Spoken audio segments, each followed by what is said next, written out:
8,000 of the most powerful dark side users who ever lived walked into a room. None of them walked out. One man had invited them. One man had promised them salvation. And every single one of them believed him.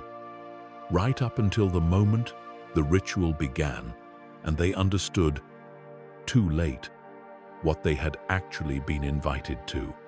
That is one moment, one night, one decision made by one being who had decided that 8,000 lives were acceptable fuel for his own transformation. There are others, worse ones, depending on how you measure worse.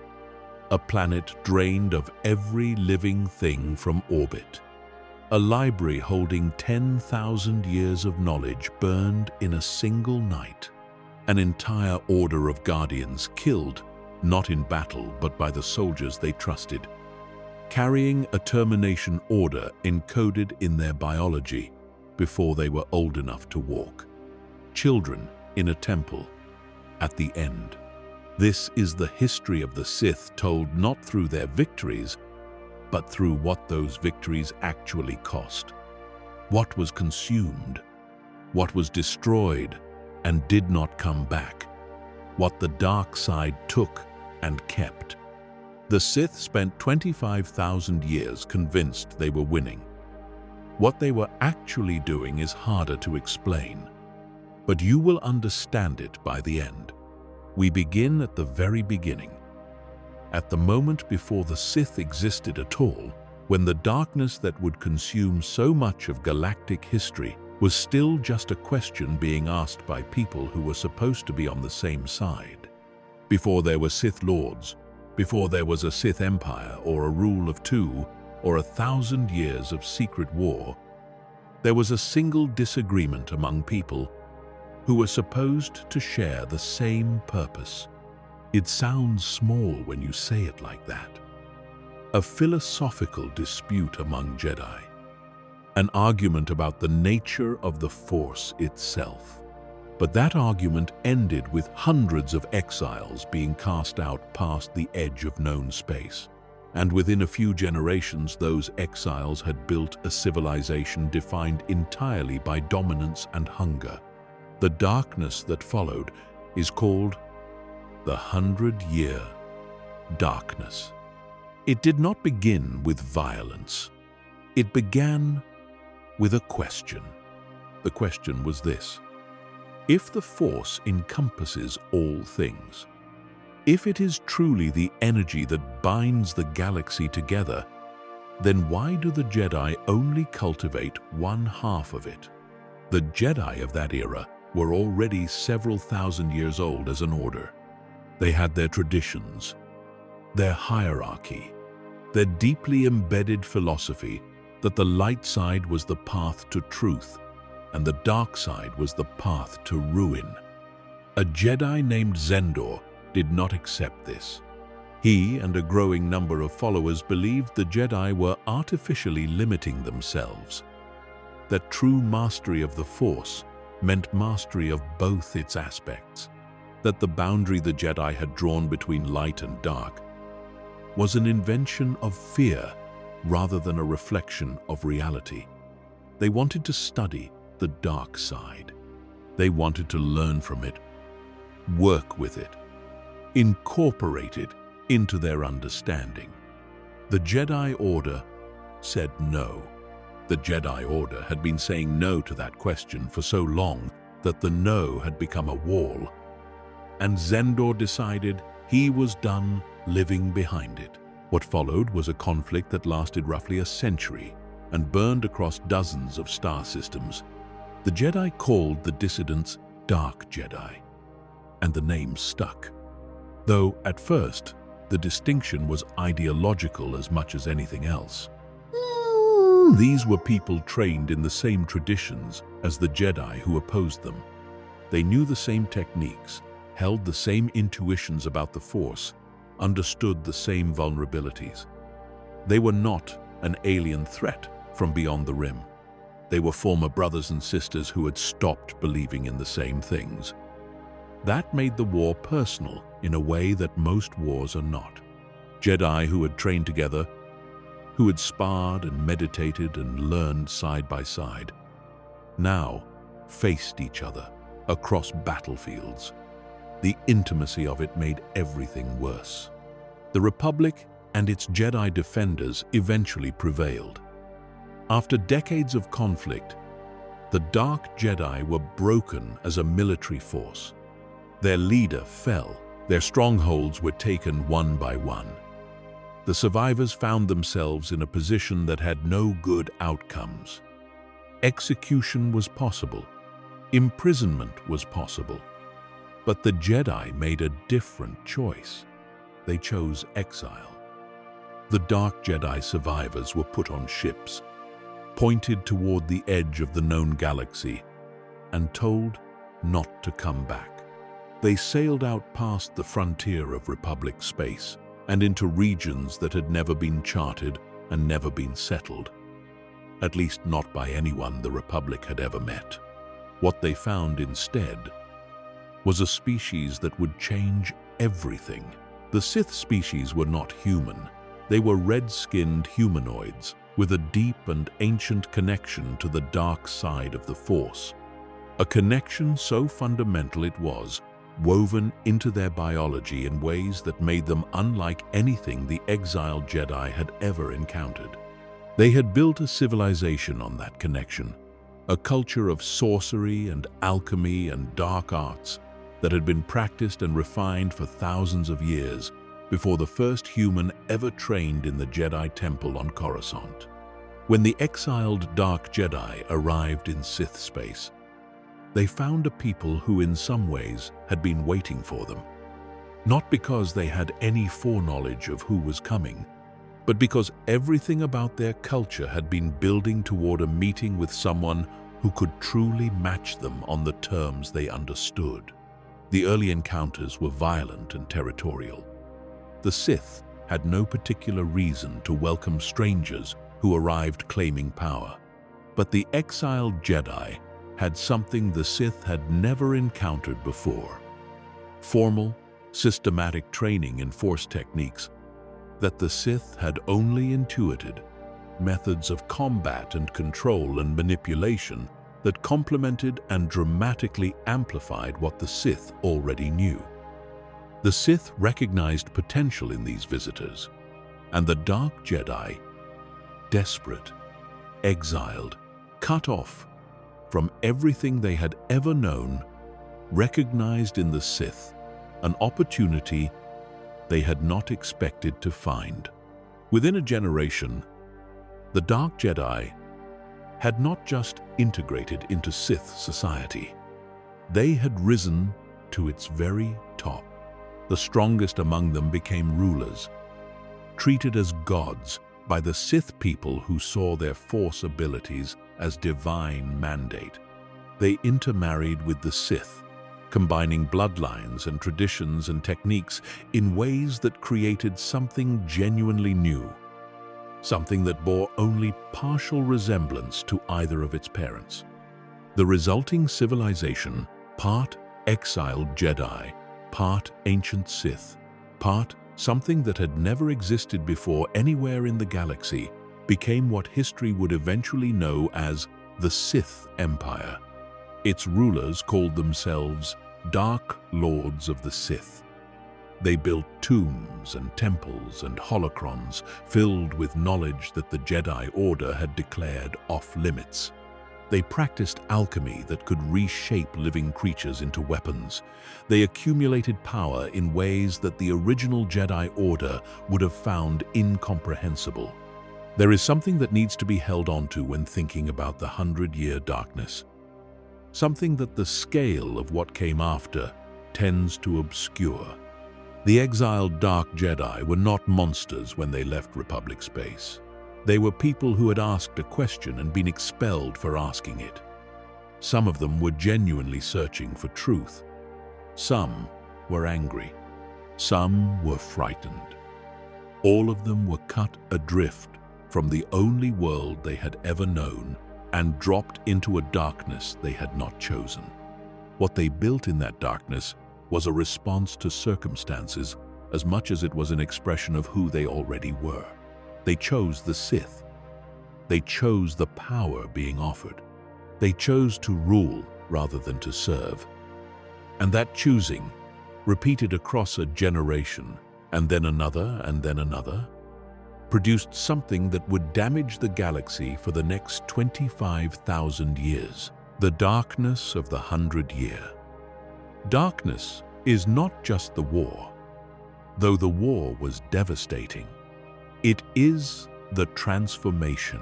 It is watching people trained in service of light choose a different path and then follow that path so completely that within 2 generations their descendants were ruling over a slave empire and building monuments to their own eternal dominance. The exiled Dark Jedi did not set out to create the Sith Order. They set out to survive, but survival, when pursued through the methods they chose, created something that history would never recover from. The 100-year darkness ended. The Sith Empire was just beginning. For roughly 1,000 years after the exile of the Dark Jedi, the Sith Empire grew in silence. The Republic had no idea it existed. The Jedi, having defeated the dark side dissidents and cast them out past the frontier, assumed the threat had dissolved with the exile. They rebuilt, they reformed, they moved forward with the quiet confidence of an institution that believes it has resolved its most serious crisis. Meanwhile, out in the darkness beyond the galaxy's charted edges, the Sith Empire was becoming something enormous. By the time the Great Hyperspace War began, the Sith had expanded across hundreds of worlds. They had a military of stunning scale. They had the kind of leadership that comes from generations of selecting for ambition and power and the willingness to destroy anything that stands in the way. And they had a civilization whose entire cultural logic pointed toward one inevitable goal: reclaiming what their founders had lost, and proving, finally and completely, that the dark side was not the abandoned path, but the correct one. The war started with an accident. 2 Republic hyperspace explorers, siblings named Gav and Jory Daragon, made a navigation error that dropped them out of hyperspace directly into Sith territory. They were immediately captured. To most of the Sith leadership, the appropriate response was clear: eliminate the intruders and preserve the Empire's secrecy at all costs. The Sith had spent 1,000 years building in shadow and had no interest in being discovered before they were ready to strike. But a Sith Lord named Naga Sadow had different ideas entirely. Sadow was brilliant, deeply ambitious, and locked in a struggle for control of the Empire with his rival Ludo Kresh. Following the death of the ancient ruler Marka Ragnos, the arrival of Republic explorers gave him exactly what he needed. He orchestrated a plan of elegant and ruthless precision. He secretly arranged the Daragons' apparent escape, helping them flee back toward Republic space, and then presented the entire incident to the other Sith Lords as proof that the Republic had already discovered the Empire and was preparing to invade. They knew where the Sith were. They were coming. The only rational response, Sadow argued, was to strike first and strike decisively before the Republic could mobilize its full strength. It was a lie. Sadow had not been planning to start a war because he feared the Republic. He had been planning to seize power, and starting a war was the most efficient way he could find to do it. When he was named the new Dark Lord of the Sith, the lie had already done everything he needed it to do. The invasion fleet Sadow assembled was the greatest the Sith Empire had ever launched. It emerged from hyperspace at multiple Republic systems simultaneously, striking Coruscant, Koros Major, Kirik, and dozens of other key worlds in a coordinated attack that caught the Republic completely unprepared. The Republic's military, designed for policing and peacekeeping and the occasional localized dispute, was absolutely not equipped to handle the organized machine that crashed down on it. Sado fought from a meditation sphere positioned safely distant from the actual fighting. From that distance, using Sith sorcery of remarkable sophistication, he projected illusions onto the battlefields around him, making his forces appear vastly larger than they actually were. Republic commanders looked at their tactical displays and saw armies that did not exist, fleets that had been conjured entirely from the dark side of the Force. They made decisions based on numbers that were lies. They deployed resources against phantom enemies, while real ones hit them from angles they had not anticipated.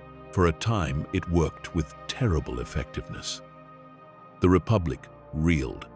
The Jedi scrambled to respond to an enemy whose abilities they had never encountered and whose very existence had been unknown to them 48 hours before the first shot was fired.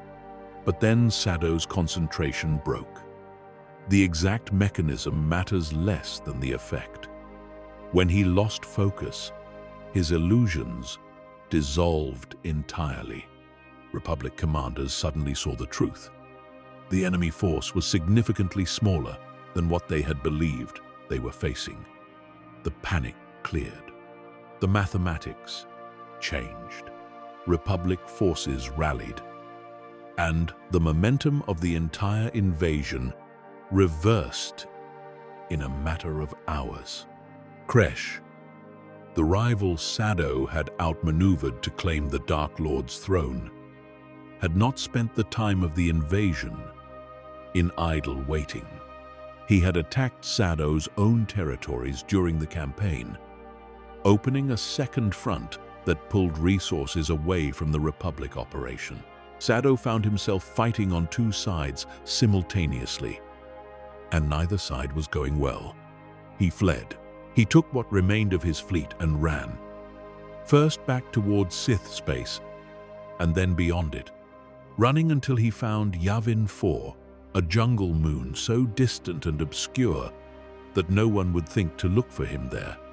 He brought the Massassi warriors with him and established a hidden stronghold that would survive, unknown and forgotten by the galaxy, for thousands of years. He spent the rest of his life there, defeated and isolated. A man who had gambled an empire on his own brilliance and lost. The Republic counterattack was thorough. Their forces pursued the Sith into their own territory and hit hard. Ancient Sith worlds that had stood for 1,000 years were devastated in the campaign that followed. The great Sith Empire that Sado had inherited, the civilization built over centuries by the descendants of the exiled Dark Jedi, was broken. The culture, the architecture of power, the accumulated knowledge of a civilization more than a millennium old, much of it was destroyed or scattered or buried under the ruins of worlds that the war left unrecognizable. There is something particular about the darkness of the Great Hyperspace War that goes beyond the body count. Naga Sado was not wrong that the Sith Empire was a great power. He was not wrong that it could have challenged the Republic. But he started the war on a manufactured lie, for personal ambition rather than genuine strategic necessity, and in doing so he handed his own people a defeat that shattered everything their ancestors had spent 1,000 years constructing. The Sith Empire did not fall to a stronger enemy in any clean sense. It fell to its own Dark Lord's overreach, to a man who could not wait, who could not see past his own hunger for power long enough to calculate the actual odds of what he was attempting. The galaxy would not face a significant Sith Empire again for 3,000 years. But one Sith Lord, a young and frighteningly patient ruler, who had watched the war from a distance and drawn his own conclusions, was about to ensure that the darkness the great hyperspace war had scattered would be gathered back together into something far more dangerous than what had been destroyed. His name, at birth, was Tenebrae. He was not old when he claimed the title of Lord of Medrias. He was a child when he killed his stepfather with the Force, and barely past adolescence when he seized control of his homeworld through a combination of raw force ability and political maneuvering that his contemporaries found difficult to process. He was young in a civilization that valued age and lineage and accumulated power. And he claimed the throne anyway, and held it, and no one could take it from him. That should have told people something about what kind of being they were dealing with. But the Sith Empire was not short of ambitious young lords, and Tenebrae was patient enough to seem, from the outside, like simply another one. The great hyperspace war had ended the way he expected it would, which is why he had not participated. He watched from Medrias as Naga Sado led the Sith fleet into Republic space. He watched as the invasion stalled and reversed. He watched as the Republic counterattacked, and the ancient empire came apart piece by piece. Other Sith lords who had committed themselves to Sado's war fought and died on the battlefields of worlds that stopped being recognizable within a few years. Tenebrae stayed home and prepared. He had been preparing for a very long time. The survivors of the great hyperspace war were scattered, hunted, desperate. Republic forces and their Jedi allies were thorough in their pursuit of what remained. Ancient Sith bloodlines that had ruled for centuries ended overnight. Worlds that had been the centers of Sith power were either occupied or destroyed. What remained of the Sith was a loose collection of refugees trying to stay ahead of the people hunting them, hoarding their secrets and their fear in equal measure. Tenebrae sent out a call. He framed it as an offer of sanctuary. There was a place where they could regroup, he told them. A world called Nathema, his world, where the Jedi would not find them. Where they could begin to rebuild what had been taken. He spoke about the future of the Sith with calm authority. The kind of measured certainty that persuades even the naturally suspicious. He told them that together, the surviving Sith Lords possessed more than enough combined power to mount a recovery, to wait out the Republic's aggression and return one day stronger than before. All they needed to do was trust him and come to Nathema. 8,000 Sith Lords came. They were not naive people. These were powerful and experienced dark side practitioners, trained from birth in the arts of manipulation and self-preservation. They had survived a war that had killed most of their peers. They were not the kind of beings who trusted easily or who walked into things without calculation. But they were desperate, and Tenebrae's invitation was the only coherent plan anyone was offering to what was left of their civilization. They came to Nathema with their retinues and their weapons and their ancient knowledge, believing they were attending a council of war, a gathering that would decide the shape of what came next for the Sith people. Tenebrae had been preparing the ritual for years. He had spent his youth absorbing every piece of dark side knowledge he could locate, including texts and techniques that other Sith had dismissed as too extreme or too theoretical to ever be practically applied. Among these was a reference to something the dark side made, theoretically possible, but that no one had ever attempted. A ritual that could sever the force bond connecting living beings to the galaxy's fundamental energy field, and, in doing so, transfer that energy entirely to the one performing the ceremony. The arithmetic of it was staggering. The force energy latent in 8,000 experienced dark side practitioners Their power and knowledge and the accumulated strength of their years of practice and their very lives, all of it channeled through a single vessel, would produce a result beyond what most Sith could even conceptualize. It would produce something very close to immortality, and it would leave Nathema a dead world, stripped of every living thing, the Force itself torn permanently from its surface. Tenebrae had looked at those consequences and seen only acceptable costs. When the ritual began, the assembled Sith Lords had no immediate understanding of what was happening. The opening elements were ceremonially familiar enough that nothing alarmed them at first, but within moments something shifted. The Force began moving in a direction none of them had chosen or invited. They felt their connection to it being pulled, strained, drawn towards something enormous and consuming. They tried to resist. They were, all 8,000 of them, among the most powerful dark side practitioners alive. Their resistance meant nothing. The preparation Tenebrae had put into the ritual and the sheer momentum of what he had set in motion had already made the outcome inevitable before any of them fully understood what was being done to them. For 10 days, Nathema was inaccessible. What happened on its surface during those 10 days defies easy language. Every living thing on the planet died.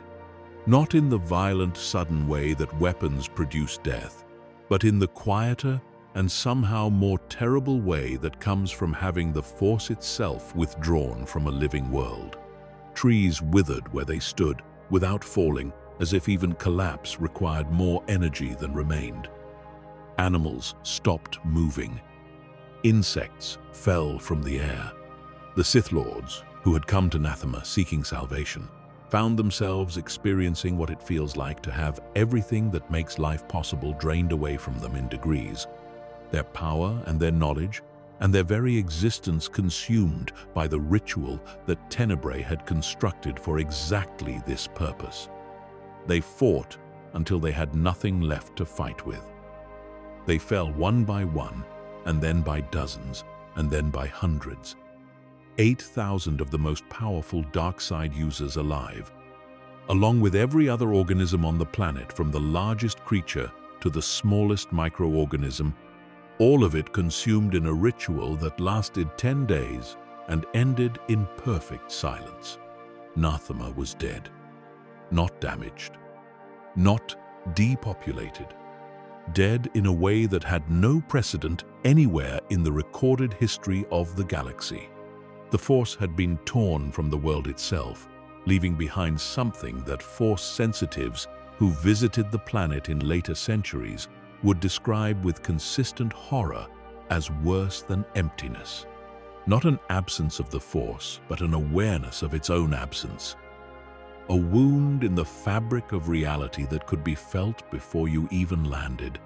A wrongness so fundamental that it made the mind flinch and the body want to turn the ship around. And out of that silence, Tenebrae walked. He had absorbed the Force energy of 8,000 Sith Lords. He had consumed the life force of an entire planet. He had drawn from a reservoir of power so deep that even 10 days of sustained ritual had not exhausted it. What emerged from Nathema was not the calculating young lord who had arranged for the survivors of a broken empire to attend their own funeral. What emerged called itself the Sith Emperor, and had the Force to back up the title in ways that no previous holder of that name had ever come close to approaching. He was effectively immortal, not in the theoretical sense, but in the practical one. The mechanisms of mortality that ended even the longest Force-sensitive life, age and disease, and the slow dimming that comes eventually to all living things. None of those applied to him anymore. He had stepped past the range of things that could be killed by ordinary means. He told the few Sith who had not attended the ritual, those who had arrived late or been delayed by circumstance, that the Jedi had done this. The Jedi had destroyed Nathema. Let that lie fuel them. Let hatred of the Jedi become the foundation of the new empire he would build in the unknown regions, far from the Republic's reach, where he would gather his strength for as long as necessary, and then return to finish what the great hyperspace war had failed to start. The darkness of Nathema is the most complete single act of destruction in Sith history. Not the largest war in terms of worlds and armies, not the greatest body count by conventional measures, but the most total. 8,000 people who came seeking hope and found a being who had already decided they were fuel. A planet that ended not in fire or invasion, but in 10 days of terrible silence. And at the center of it, an entity who had crossed a threshold that nothing would bring him back from, who had consumed so much that he had ceased to be meaningfully alive in the way that other living things are alive, and who looked at the dead world he had created and felt nothing that resembled regret. 3,000 years after the great hyperspace war shattered the original Sith Empire, the galaxy believed the dark side threat had been brought low and contained. The Republic was stable. The Jedi Order was the strongest it had been in centuries. The Sith were a historical category more than a living danger. And in that atmosphere of comfortable certainty, a talented and reckless young Jedi named Exar Kun decided he wanted to learn things the Order had decided he should not know. Kun was not a marginal student. He was exceptionally gifted, one of those rare individuals whose natural force ability was so pronounced that it made the people around him quietly uncomfortable in the way that genuine talent sometimes does. He was also arrogant, impatient with boundaries he considered arbitrary, and constitutionally unsuited to being told that certain questions were off-limits.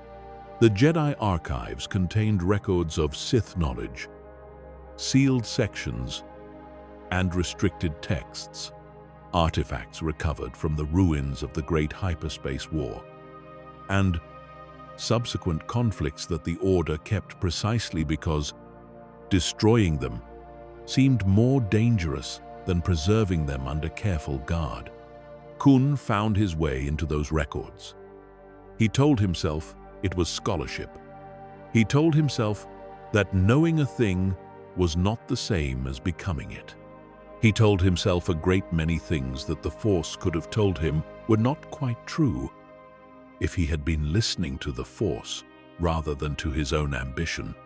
What Kun found in the restricted archives was enough to point him toward more. There was a Sith tomb, he learned, on the moon of Duxun, belonging to a Sith lord named Freedon Nad. Nad had been a Jedi once, had fallen to the dark side, had gone on to rule the planet Onderon through dark side alchemy and Sith sorcery for the remainder of his life. His tomb was a repository of Sith knowledge accumulated over an extraordinary dark side career. Kun went there. He broke into the tomb against the explicit wishes of his masters and his order. He made contact with Nad's spirit, which guided him with the particular patience of something that has been waiting centuries for a vessel worth investing in. Nad's spirit led Kun next to Korriban, the ancient homeworld of the Sith species, where deeper secrets still were preserved in the ruins of the original Sith civilization. And from Korriban, the spirit led him further, to Yavin 4, where Naga Sado had built his hidden stronghold 3,000 years before. There, surrounded by ancient temples and artifacts, and the accumulated dark side energy of millennia, Kun made his final choice. He stopped resisting. He stopped telling himself he was studying from a safe distance.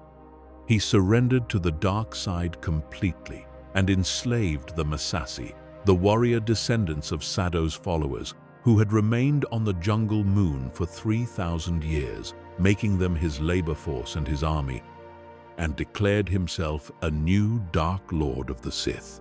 The Great Sith War that Exar Kun ignited alongside his apprentice, Uli Keldroma, struck the Republic from multiple directions simultaneously. But the moment that history remembers most clearly, the one that carried a particular weight of irreversibility, was not a battle. It was a raid.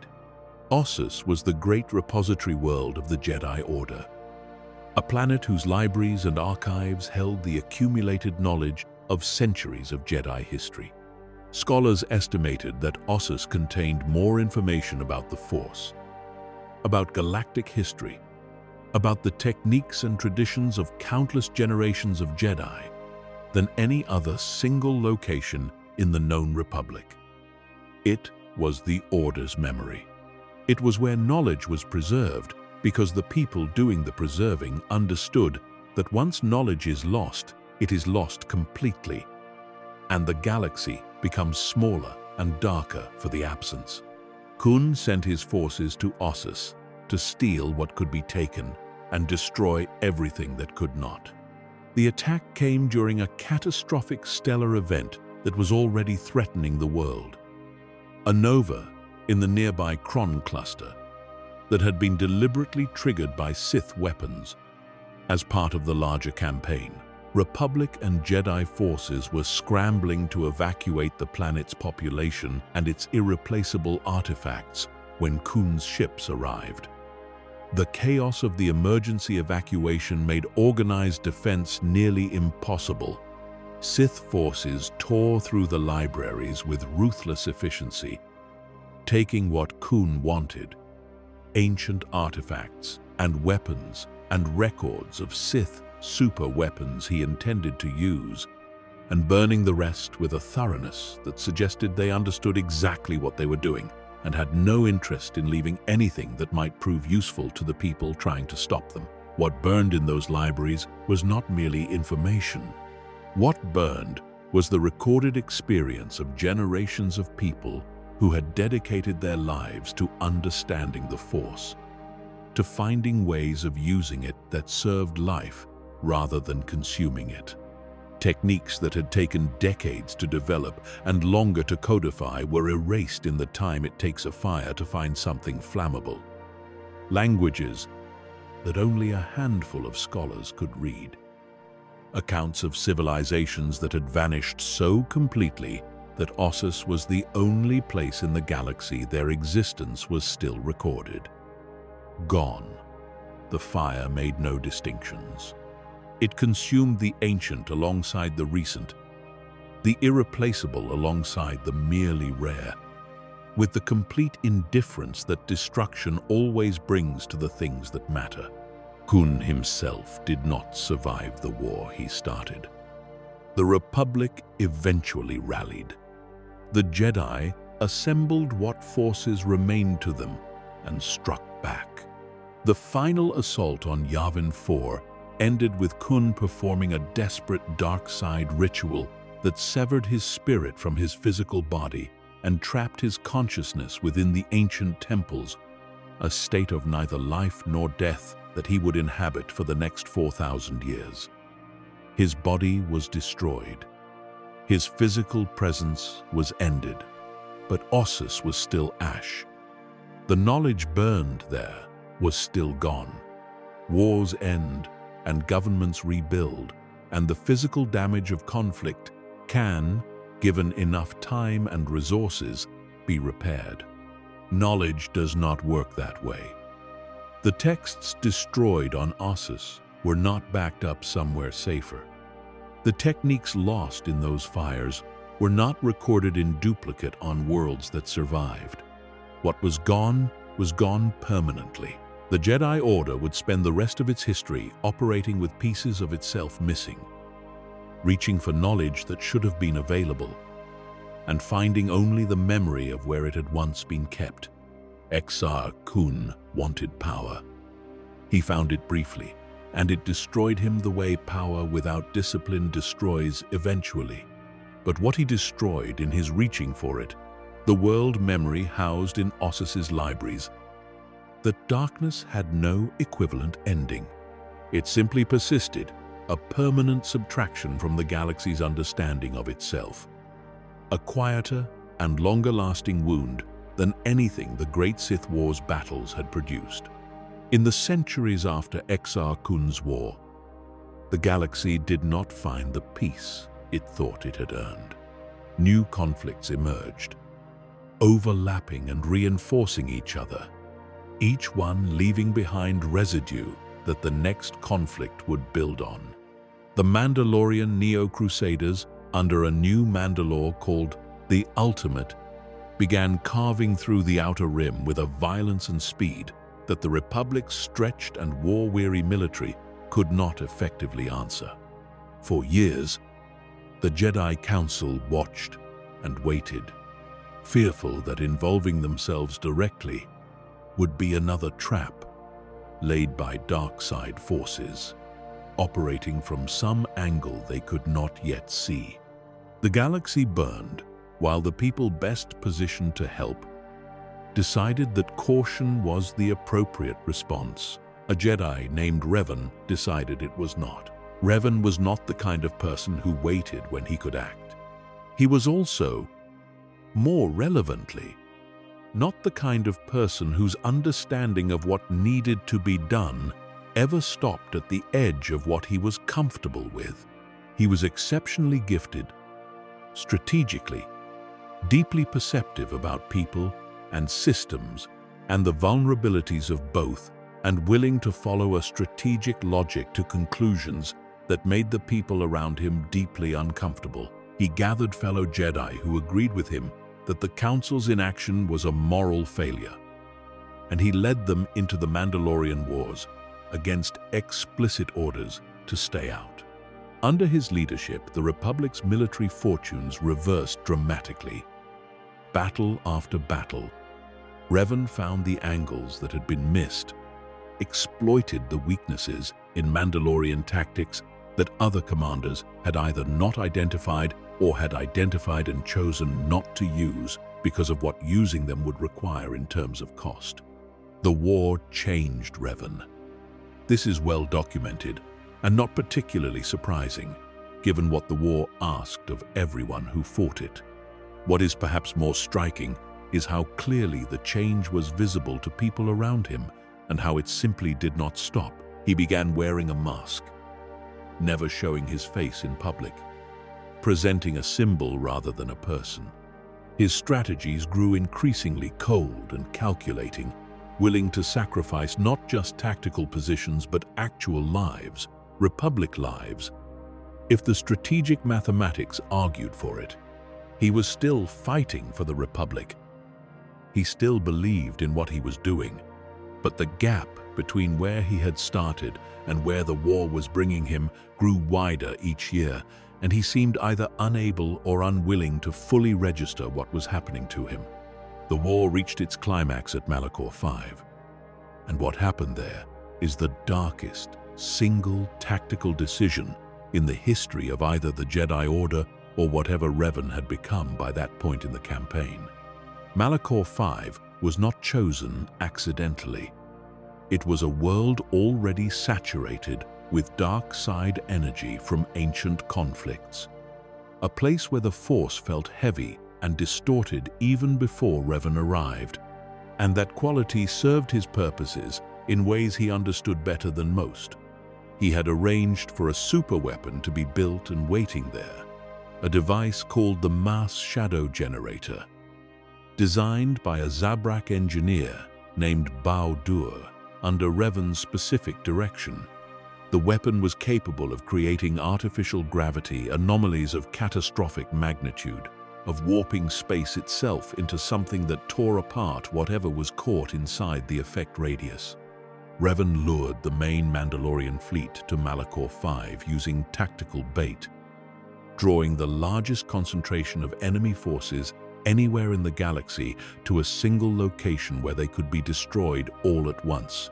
He also left a significant portion of his own fleet positioned where they would be caught in the weapon's effect when it activated. This is the part that sits in the historical record, like a stone that nothing moves. Revan knew. He knew which of his forces would survive Malachor V and which would not, and he had arranged the engagement with that knowledge, shaping every positioning decision he made. Some accounts suggest he deliberately stationed people he considered problems, critics and those whose loyalty to his evolving approach had wavered, in the formations that would fall inside the weapon's radius. Other accounts suggest the selection was purely strategic. Those ships needed to be where they were for the trap to function, and what happened to the people inside them was an acceptable price of victory. Neither version of the story is easy to sit with. His general Mitra Surik gave the order to activate the mass shadow generator when the moment came. The effect was immediate and absolute. The Mandalorian fleet was obliterated. Ships were pulled apart as the generated gravity field made the physics of space briefly and catastrophically negotiable. The armada that had been carving through the Outer Rim for years ceased to exist within minutes. But so did the Republic forces caught inside the same radius, killed by their own side's weapon, by a decision that had been made before any of them took up their positions, by the man they had followed into the war because they believed he was the one person who could see a path through it without sacrificing everything they were fighting to protect. Malachor V's surface cracked. The planet itself was fractured by the weapon's effects. Its geology permanently deformed. Its dark side energy amplified to a point where the world became essentially uninhabitable. A scar in space that would radiate a deep wrongness for the rest of galactic history. Force sensitives who passed near it in the centuries following would feel something they struggled to describe. Something that was not quite pain, but was not quite anything else either. On the surface below, Revan defeated Mandalore the Ultimate in single combat and claimed his traditional mask as a trophy. In his final moments, Mandalore told Revan something that changed the direction of everything that came afterward. A hidden Sith hand had manipulated him into starting the war. The Mandalorians had been pawns in someone else's larger design. The Republic's victory, purchased at the cost of thousands of lives, including the ones Revan had knowingly placed in his weapon's path, had been part of a plan whose architect was still out there, somewhere in the dark, watching and waiting. The Republic celebrated. Revan was called a hero. The Mandalorian Neo-Crusaders were shattered beyond any realistic prospect of recovery. The war was over. But Mitra Surik, who had given the activation order, stood before the Jedi Council with nothing where her Force connection used to be. The act of feeling thousands of deaths flow through the Force at once, at the moment she triggered the weapon, had caused her to unconsciously sever herself from the Force entirely as a form of survival against the unbearable weight of what she had channeled. She appeared before the Council as a wound in the shape of a person. The Council exiled her. Revan and Malak refused the Council's summons entirely and walked away toward the unknown regions to find the Sith Master who had arranged everything.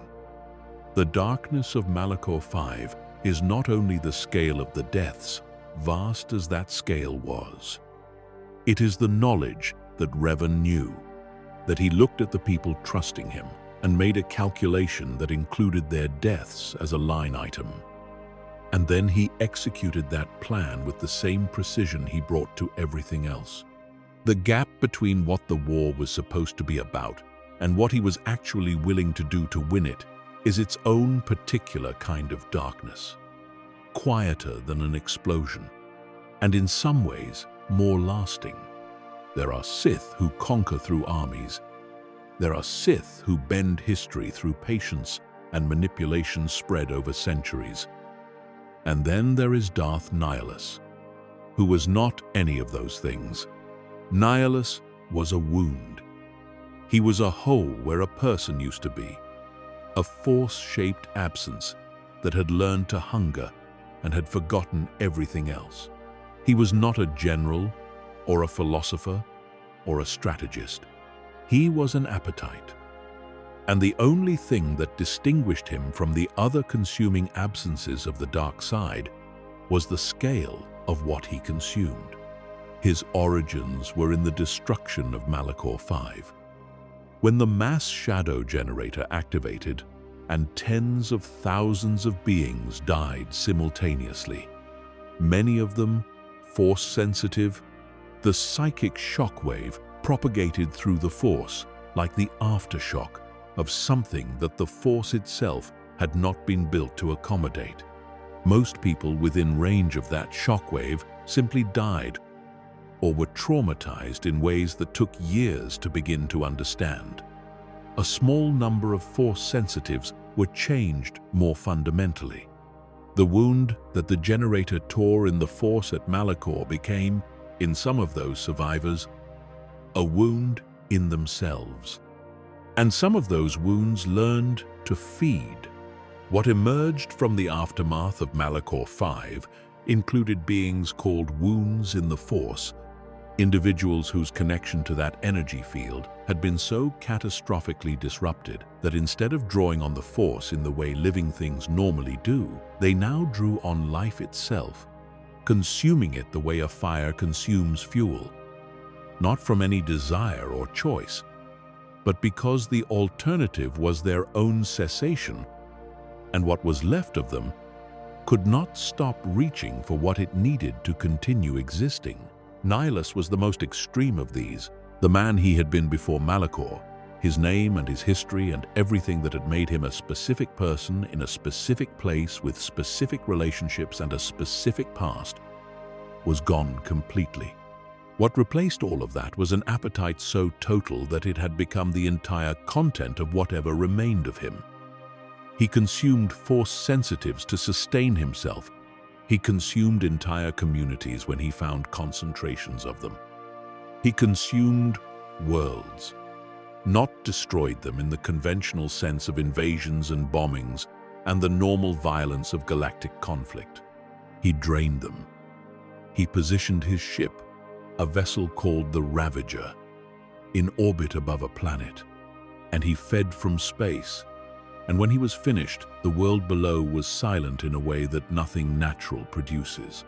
The planet Qatar holds its place in the catalogue of Sith darkness, not because of its size or its strategic position in any military campaign, but because of what had gathered there when Nihilus arrived.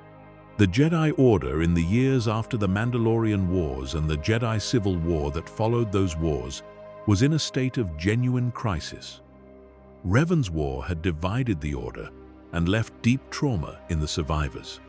The Sith triumvirate that rose in the power vacuum Revan's fall created had been systematically hunting and killing Jedi across the galaxy, tracking them through their Force signatures with a thoroughness that was steadily reducing the Order towards something that might not survive another generation. The Jedi who remained decided they needed to gather. They needed to look at what had happened, to understand what they still were, and to ask honestly whether the Order could be something different from what it had been, something that could survive what it was facing. They gathered on Qatar, a world whose native Miraluka population had their own profound and ancient Force sensitivity, a people for whom seeing through the Force was as natural as breathing, making Qatar a world saturated with Force, presence from its very surface to its atmosphere. Nihilus felt them. Across whatever distance separated him from Qatar at that moment, he felt the concentration of Force sensitives, the way a being starving in darkness feels the warmth of a distant light. he turned toward it. He came. Every living thing on Qatar died. Every Jedi who had traveled there, hoping to find a path forward for their order. Every Miraluka who had opened their world to this gathering.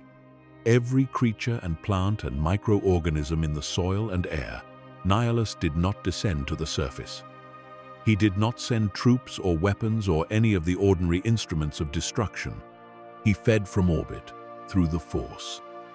And when he was finished, there was nothing left alive on Qatar's surface. And the planet itself carried the silence of that, feeding the way places carry the memory of what happened in them, as a quality of the air. As an absence that the Force registered and did not know how to describe. One person survived. A Miraluka woman named Visas Mar was left alive, whether by some accident in the feeding or by some vestigial remnant of intention in whatever Nihilus had become. She would find her way eventually to Mitra Surik, the Jedi exile, and play a role in what came after. But one person surviving on a world that held thousands is not a story of rescue. It is a way of measuring the scale of what was lost. The way a single witness to a catastrophe is sometimes the only proof that anything happened at all. The Qatar feeding affected even Nihilus himself in ways that demonstrated the particular trap his existence had become. He grew stronger. Every mass consumption of Force sensitives amplified the power he could bring to the next feeding. But the hunger grew with it. He could not reach a point of satiation because the mechanism of his existence was not designed for satiation. He was not a living thing that ate to sustain itself and then stopped. He was a wound that had learned to function. And wounds do not stop hurting when they have consumed enough. He was caught in a cycle that had no resolution except his own eventual destruction, forever reaching for a fullness he could never achieve, permanently more powerful and permanently more desperate in exactly equal measure. What Nihilus represented is the dark side at its most philosophically complete. Every Sith, from the first exiled Jedi who chose to rule the Sith species to the last apprentice who would one day betray the last master, was engaged in a version of the same project, accumulating power at the cost of everything else, consuming the world around them in service of an appetite they called strength, but which was, in the end, just hunger with a more flattering name. Nihilus was what that project looked like when it was carried to its logical extreme, when the pretensions of purpose and philosophy were stripped away, and what remained was purely the consuming.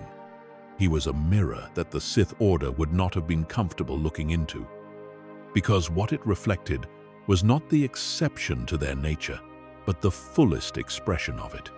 He would eventually be destroyed, his power turned against him by Mitra Surik and Visas Mar, who had spent enough time near his presence to understand what he was and find the particular angle from which something like him could be approached.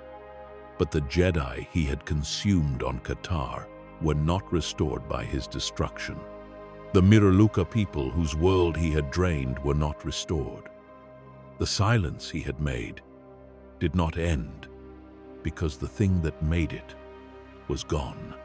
Qatar remained what Nihilus had made it, evidence of what the dark side can produce when it is allowed to follow its own logic without interruption.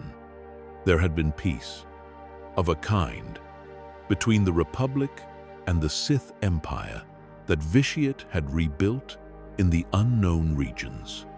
Not genuine peace, nothing that either side believed was permanent or intended in any real sense, but a formal agreement, a treaty of Coruscant, signed after decades of devastating warfare that had ground both civilizations down to points they could not sustain. The Republic needed time to recover. The Sith Empire, for all the advantages its preparation had given it, had found the Republic harder to break than anticipated. The treaty was, on both sides, a pause, a moment to breathe before the next move. Both sides understood this. Neither side pretended otherwise. The Sith Empire used the pause differently than the Republic did. While the Republic focused on rebuilding, on repairing the infrastructure and institutions that the war had damaged and the populations that the war had displaced, the Sith were planning. The treaty gave them exactly what they needed: time. And the Republic's guard lowered just far enough. The assault on Coruscant that history calls the sacking was not an accident or an improvisation. It was a plan executed with the kind of precision that only comes from preparation so thorough that every variable has been accounted for and every contingency addressed. The Sith had identified exactly which moment would be most devastating, and they had engineered events to ensure that moment would arrive. Coruscant was the heart of the Republic. Not just the capital, not just the seat of government, though it was all of those things. Coruscant was the symbol of everything the Republic claimed to be. A city that covered an entire planet. The accumulated achievement of 25,000 years of civilization and Republic idealism.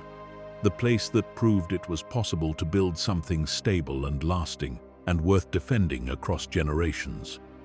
It was also, for exactly those reasons, the place where the Jedi Temple stood. The temple had been at the center of Coruscant for millennia, a structure so integrated into the city planet that removing it was inconceivable, a point of light at the center of the Republic's self-understanding. The Sith fleet did not strike Coruscant from the front. They struck it from a direction that made the temple impossible to defend in time. Using a combination of Imperial military forces that engaged Republic defenders at the perimeter, while a separate strike team descended directly on the temple itself. The fighting in the temple was unlike most battles. It was close, personal, fought in corridors and meditation chambers and training halls, in rooms that had been designed for reflection and learning rather than combat. Jedi who had not yet reached the rank of knight died alongside masters who had served the Order for decades. The strike team was composed of some of the most capable Sith warriors the Empire had produced, fighters chosen for this specific mission precisely because what was being asked of them required a particular combination of skill and ruthlessness. The temple burned. Not immediately, not in the first moments of the attack. But by the time the Sith were finished with what they had come to Coruscant to do, the Jedi Temple was in ruins. The structure that had stood at the center of the Republic's identity for thousands of years was a shattered monument to what the Sith Empire had just demonstrated it was capable of. The message was not subtle. The Sith did not need it to be subtle. The Republic was still nominally engaged in peace negotiations when the attack occurred, which meant that the Jedi on Coruscant were not on a war footing, were not prepared for what came through the temple doors. The timing was deliberate. The vulnerability being exploited was one the Sith had identified and planned around for years. The peace negotiations continued while Coruscant burned, which was perhaps the most nakedly humiliating element of everything that happened. The Republic, desperate to prevent the orbital bombardment of Coruscant that the Sith fleet was positioned to carry out, negotiated from a position of such complete weakness that the resulting Treaty of Coruscant could barely be called a treaty in any meaningful sense. It was a capitulation documented in diplomatic language. The Republic surrendered territory. The Republic accepted terms it would never have agreed to from any position of strength. The Republic signed because the alternative was the destruction of the planet at the center of its civilization, and there was nothing left to do but sign. The Sith celebrated. They had done what no enemy in thousands of years had managed. They had brought the war to Coruscant itself, had struck the Jedi Temple, and had emerged with a peace agreement that served their interests and left the Republic diminished in ways that would take generations to fully measure. It was not the end of the Republic. It was not the extinction of the Jedi, but it was something arguably more damaging than either of those things would have been in the immediate term. It was proof that the Republic could be made to feel afraid in its own capital, in the building that most purely represented what it believed itself to be. The Jedi who survived the sacking carried it with them, not just as trauma, though the trauma was real and lasting. They carried it as a question they could not stop asking. What does it mean to be the guardians of a republic that can be struck this hard in its own heart? And what are we willing to do differently to prevent it from happening again? Some of those answers led toward wisdom. Others led toward the same darkness that had produced the threat in the first place. The sacking of Coruscant sits in the long history of Sith violence, not as the most lethal event or the most geographically vast, but as one of the most precisely targeted, a blow aimed not at the Republic's body, but at its belief in itself. And it landed exactly where it was intended to land. The ruins of the Jedi Temple on Coruscant were eventually cleared and rebuilt. The temple would stand again, restored over years of patient work by the Order and its supporters. But the day the original temple burned, something else burned with it.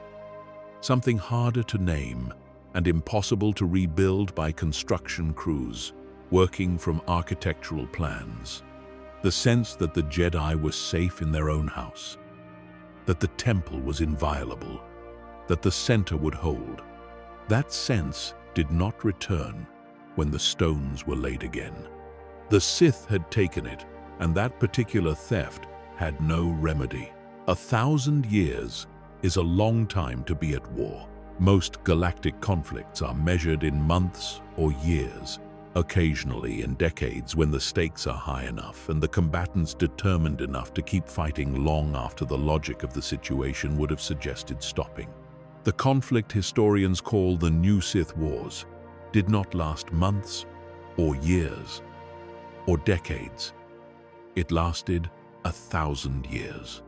1,000 years of Sith forces and Republic forces and Jedi and dark side warriors and armies measured not in battalions but in generations, grinding against each other across dozens of star systems until both sides were nearly unrecognizable compared to what they had been when the first shot was fired. To say that the New Sith Wars were dark understates the case enormously.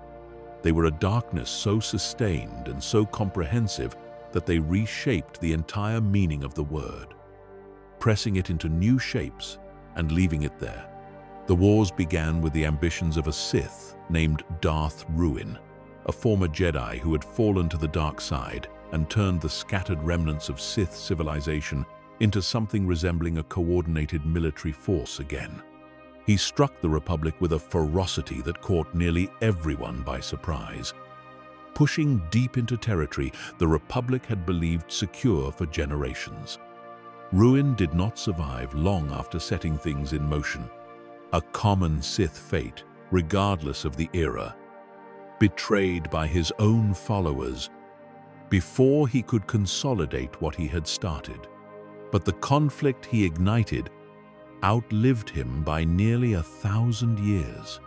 The momentum of the first strikes, the territory captured, and the precedent set for what kind of war this was going to be. All of that proved impossible to stop once it was in motion. For the next 10 centuries, the galaxy fractured and reformed and fractured again along lines that the new Sith Wars drew and redrew across generations. Entire star systems changed hands multiple times in a single century, liberated and reoccupied, and liberated again in cycles that wore out the populations caught in between. The Republic's borders contracted and expanded like something breathing, never stable long enough to be planned around, never secure long enough to allow the kind of reconstruction that the damage demanded. Worlds that had been productive and peaceful before the wars became perpetual battlefields. Their economies collapsed, their infrastructure rebuilt only to be destroyed again, their populations living in a state of chronic uncertainty about which power would control their food and their medicine and their children's futures when the season turned. The Jedi Order, forced to adapt to a military reality that its founders had never anticipated, and its philosophy had not been designed to accommodate, produced across these centuries a generation of Jedi Lords, warriors who governed territory and commanded armies rather than meditating in temples and counseling diplomats. These Jedi Lords were not failures or corruptions of the Jedi ideal in any simple sense. Many of them were genuinely heroic people, maintaining the light side's principles under conditions that made those principles increasingly difficult to hold with any consistency. But the war had bent the Order into a shape it was never built to sustain, and the bending showed in the way that long stress always shows. Slowly, invisibly, until suddenly something gives. The Sith, throughout this thousand-year campaign, demonstrated with consistent thoroughness their single most reliable talent, destroying themselves. Factions split and fought each other for reasons that had nothing to do with the war against the Republic. Dark Lords betrayed their most effective subordinates in pursuit of power that turned out, on acquisition, not to be worth the cost of obtaining it. Alliances formed and collapsed, sometimes within the same military campaign, as the Sith's fundamental nature pushed them toward individual ambition, even when collective strategy would have served their shared interests far better. The Republic and Jedi, for all the devastating damage they sustained across 10 centuries of warfare, ultimately benefited from an enemy that could not stop cutting itself.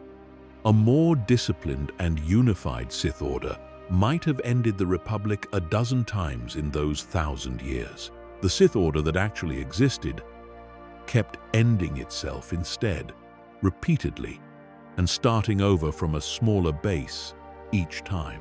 By the time the Brotherhood of Darkness emerged from this wreckage, the new Sith Wars had been grinding for so long that the concept of a galaxy at genuine peace had become difficult to imagine for anyone who had lived their entire life within their shadow.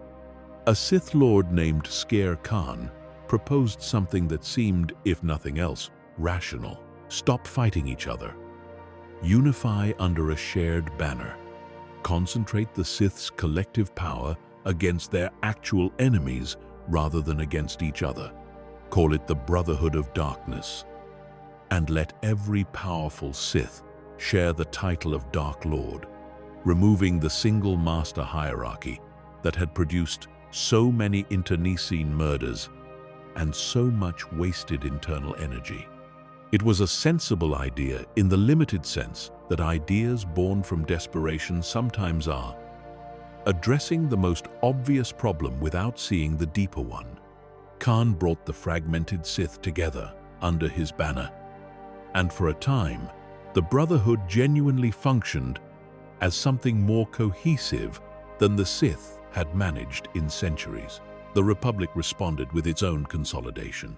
A Jedi Master named Lord Hoth gathered whatever remained of the Jedi Lords and their scattered armies into what he called the Army of Light, the most coordinated Jedi military effort since the ancient wars, committed to doing what 1,000 years of smaller efforts had failed to achieve: ending the Sith threat permanently and completely enough that the galaxy could finally stop looking over its shoulder. What followed was some of the largest concentrated Force user combat ever recorded in either side's history. Hundreds of Jedi and Sith clashing directly on battlefields across multiple star systems, the air splintering with Force lightning, forests flattened by telekinetic storms, skies darkened by powers that had no business being deployed at the scale the war demanded of them. Ruusan became the focal point, a world that seemed to attract the conflict like a gravity well, drawing both sides back to it again and again, until the seventh battle made it clear that this was where the whole thousand-year catastrophe was going to resolve itself, one way or another. Darth Bane was watching all of it with the particular calm of someone who had already decided what the outcome was going to be before the campaign began. Bane was a member of the Brotherhood of Darkness in the technical sense of membership. He wore the title and fought in the campaign, and did not, from the outside, appear to be doing anything other than fighting on the Sith side of the war. But internally, Bane had already rejected everything Khan stood for, not as a matter of personal grievance, but as a matter of careful analysis applied to a problem he had been thinking about for years. The Brotherhood of Darkness was, in his assessment, the concentrated distillation of everything that had been wrong with the Sith for 1,000 years. The fundamental error was the philosophy of shared power. Khan believed that by eliminating the single master hierarchy and distributing the title of Dark Lord among many, he had removed the poison of Sith infighting. Bane's analysis was the opposite. The dark side of the Force thrived on conflict and concentration, on the pressure of one absolute will pressing against another, and producing, through that friction, something stronger than either had been alone. Distributing the title of Dark Lord across a council did not concentrate that pressure. It dissipated it. Every Sith Lord sitting at that table was drawing on the same limited pool of dark side energy that could otherwise have been focusing itself through a single wielder. Every internal compromise and consensus-building exercise that the Brotherhood required to function was a tax levied against the purity of purpose that the dark side demanded. Khan had not solved the Sith's internal conflict problem. He had buried it under a layer of shared governance. And buried things do not stay buried. Bane had a different solution. One master, one apprentice. Always exactly two. The master embodied the full accumulated power of the Sith lineage and passed it to an apprentice who had been tested and selected for their capacity to surpass even what the master had achieved. When the apprentice was ready, they destroyed the master and took their place, not as a failure of the system, but as its intended outcome. The mechanism by which the Sith ensured that each generation exceeded the last, that the lineage moved forward, rather than calcifying around the comfortable mediocrity that shared power and shared responsibility always produced.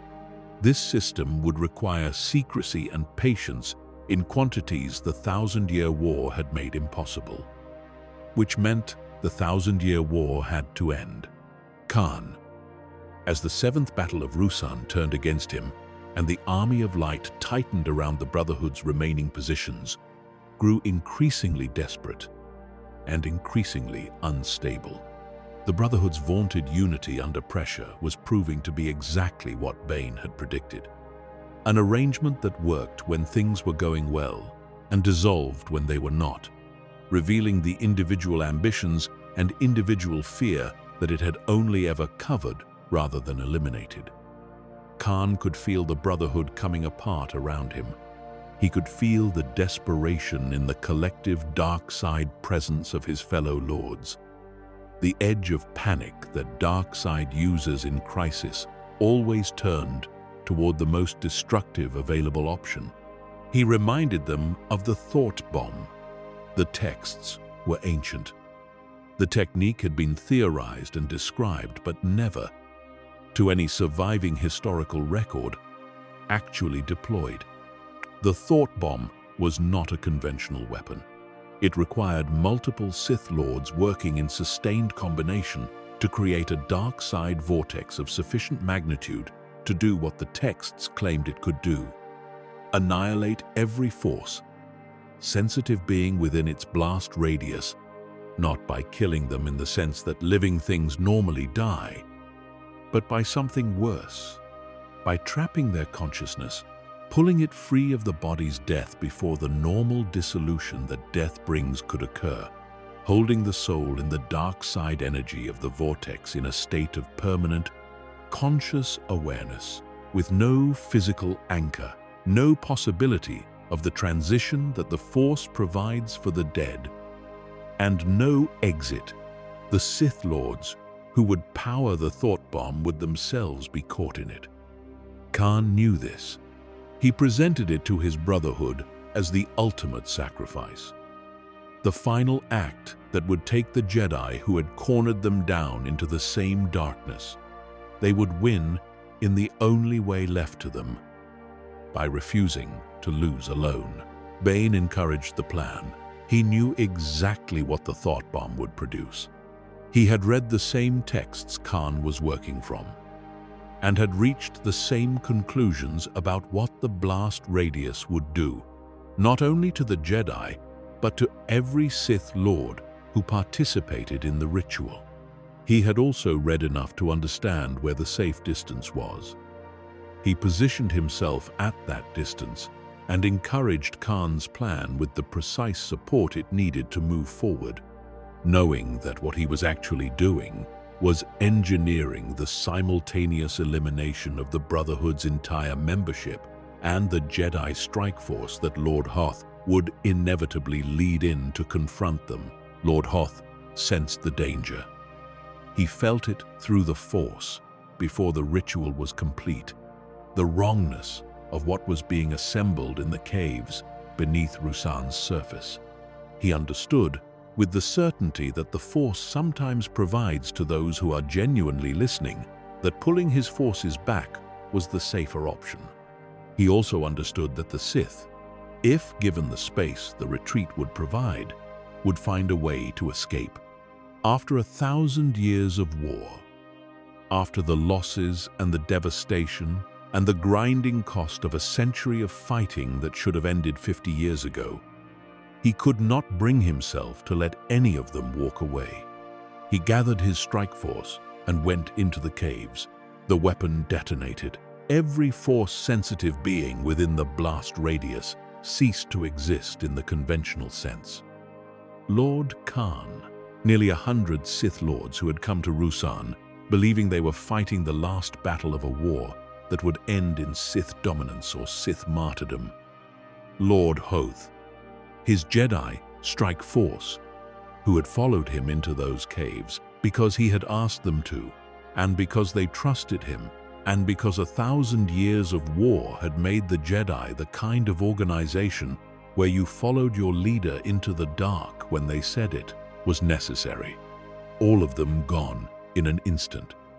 Except that gone was not quite the right word for what happened to them. The thought bomb had done what the texts promised. Their souls were not released. They were trapped in the residual dark side energy of the vortex, held in the caves of Ruusan in a state that had no name in any language designed by people who had never experienced it, aware and immobile and permanent, neither the living nor the dead that the Force could care for, but something in between that the Force apparently could not reach. Jedi and Sith together in those caves, their enmity unchanged, and their capacity to do anything about it entirely removed, bound to the same stone in the same dark, forever. Bane walked out of Ruusan and did not look back. The Republic declared victory. The Jedi mourned Lord Hoth and began the slow process of accepting that the 1,000-year war was finally, mercifully over. Neither organization suspected that the war had ended, not because they had won it, but because the one Sith who had survived had decided it was more useful to him that it end, and had arranged for that ending with a precision that made the outcome look like a consequence of the conflict rather than a deliberate design. The darkness of Ruusan is manifold. The 1,000 years of war that preceded it, the thought bomb itself, and the particular horror of the fate it produced for everyone caught inside it. The manipulation Bane exercised on both Khan and Hoth, using one to kill the other, and using the other's refusal to retreat as the mechanism by which the trap closed. And underneath all of it, the quality that Bane brought to the entire enterprise, a coldness so complete that he could encourage a plan that killed 100 of his own nominal allies and feel nothing about it except the satisfaction of a calculation that had resolved correctly. The darkness of Ruusan did not end the dark side. It refined it. It produced, in the space cleared by the thought bomb's detonation, the rule of two, which would prove more dangerous to the Republic and the Jedi Order than 1,000 years of open warfare had ever managed to be.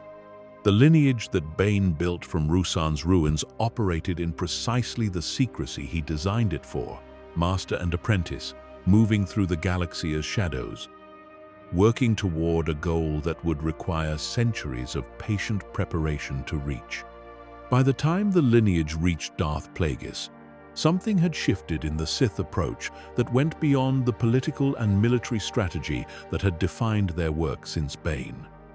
Plagueis was a scientist, not metaphorically, not in the loose sense that some Sith who pursued knowledge of the Force might be described as scientific. Empirically, methodically, through observation and hypothesis and controlled experiment and documented result, a scientist, he was, by species, a Muun, tall and pale, a member of a people who had built their civilization around financial precision and the careful management of debt and return.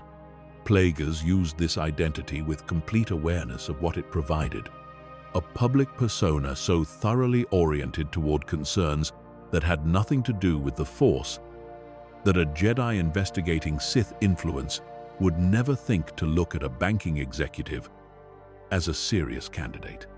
He managed an intergalactic banking clan portfolio for decades. He attended committee meetings. He reviewed lending terms.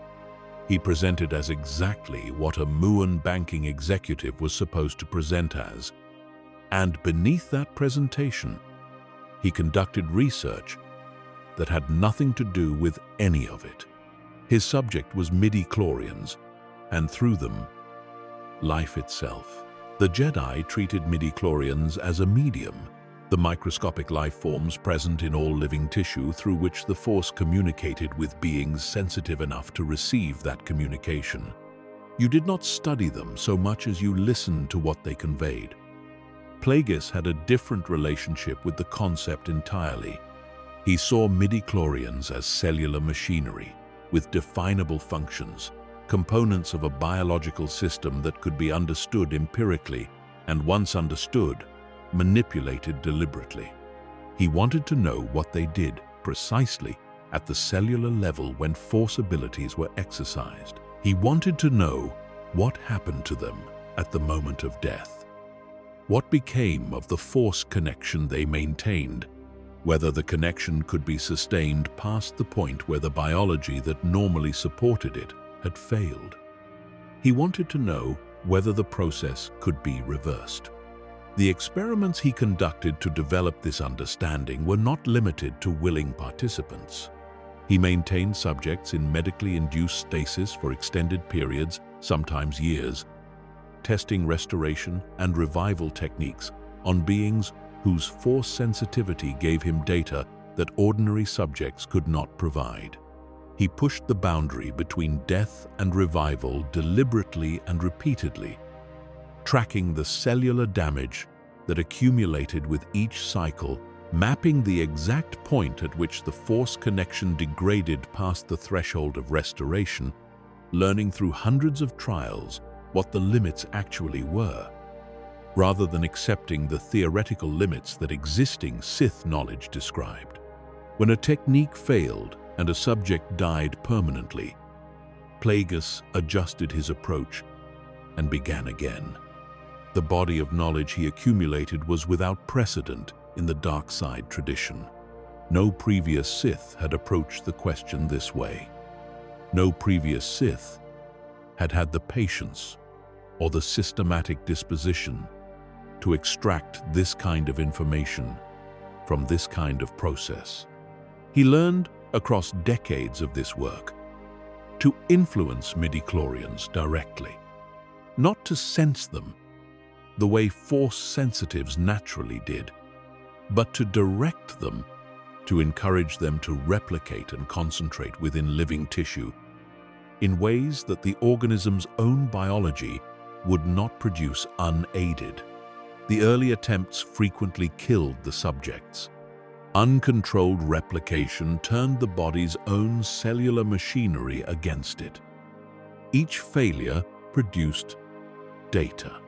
Plagueis refined his technique until he could produce the effect without the catastrophic side effects, until he could, in principle, dramatically increase a living being's force sensitivity through direct midichlorian manipulation. The most ambitious theoretical extension of this work, the one that Plagueis returned to repeatedly in his private records, was whether the technique could be applied to produce life where none had existed. Whether a being could be created not through biological reproduction but through the deliberate manipulation of midichlorians in a way that caused them to spontaneously generate a living force-sensitive organism. He believed this was possible. He committed significant experimental effort to testing it. What the results of those experiments were exactly, and what they may have produced in the broader galaxy, is a question that the historical record answers only indirectly through events that followed his work by years and decades, and that carry the quality of consequences without explicitly naming their cause. Plagueis did not live to know the full downstream effects of his research. Darth Sidious, his apprentice, had absorbed everything. He had been present for the breakthroughs. He had asked questions that seemed academic and taken notes that seemed like diligence, and accumulated a working knowledge of every technique and theory Plagueis had spent his life developing. He had done this because the rule of two was not merely a doctrine his master had explained to him. It was the framework within which he understood his own existence and his own purpose. He had always known that the day would come when his master had given him everything worth taking. He had been preparing for that day since almost the beginning of his training. When it came, he killed Plagueis in his sleep, not in a confrontation, not in a test of strength or will or the accumulated dark side power of two supremely capable Sith measuring themselves against each other in the way that the rule of two's succession had always theoretically implied. In his sleep, Plagueis had, apparently, allowed himself to become comfortable. Perhaps he believed the mutual investment in their immortality research had created an interdependence that made the usual succession mechanisms temporarily inapplicable. Perhaps he had looked at Sidious and seen someone so deeply invested in the project of Sith restoration that the rule of two's succession was a complication to be deferred rather than a fundamental inevitability. Perhaps he had simply, in the way that aging does to even the most brilliant minds, underestimated the most obvious danger in his immediate environment. What Sidious killed in that room was a body. The knowledge was already elsewhere. Palpatine carried all of it forward, adapted it to purposes somewhat different from the ones his master had intended, and applied it with the cold efficiency of a Sith who had watched his master make the mistake of becoming comfortable and had absorbed that lesson along with all the others. The darkness of Plagueis is not the experiments in isolation, though they were horrifying in their indifference to the suffering they required. It is not his death in isolation, though the method of his death carried its own irony so complete that it needed no additional commentary. It is the combination, a mind of genuine and unprecedented brilliance, the most sophisticated scientific approach the dark side tradition had ever produced, deployed in service of questions that were real and important and that produced answers the galaxy would feel for generations, all of it ending because he forgot, or chose to ignore, or convinced himself he had transcended the most fundamental rule of the world he had chosen to live in. The dark side produces no loyalty. It guarantees no protection. It offers power with one hand and takes it back with the other. And the beings who forget this are not exceptions to its rules. They are the rule. Palpatine worked slowly. This was perhaps his most singular quality, and perhaps the one most underappreciated by the analysts and Jedi investigators who spent years trying to understand what they were sensing in the Force without being able to name it. He did not rush. He had a plan that spanned decades, and he was content to let each component of it mature at exactly the pace it needed to, because he understood something that most beings with the power he was accumulating eventually forget. Patience is not passive. In the Sith framework, patience is the most active thing a person can do. It is the decision to let the conditions ripen rather than forcing them before they are ready, and the discipline required to maintain that decision against the constant pull of opportunity is harder than most of the things people usually call courage. The component of his plan that required the most patience, the piece that could not be accelerated without shattering it entirely, was Anakin Skywalker. Anakin was the most Force-sensitive being ever tested by the Jedi Order, with a midi-chlorian count that exceeded the previous record by a margin that the Jedi who discovered it found almost impossible to believe. He was born on a desert slave world with no Jedi tradition and no context in which to understand what he was. And he was found at an age that the Order considered too old for training. And he was trained anyway because Qui-Gon Jinn died insisting on it, and because the Force itself seemed to be making a point. He was genuinely exceptional.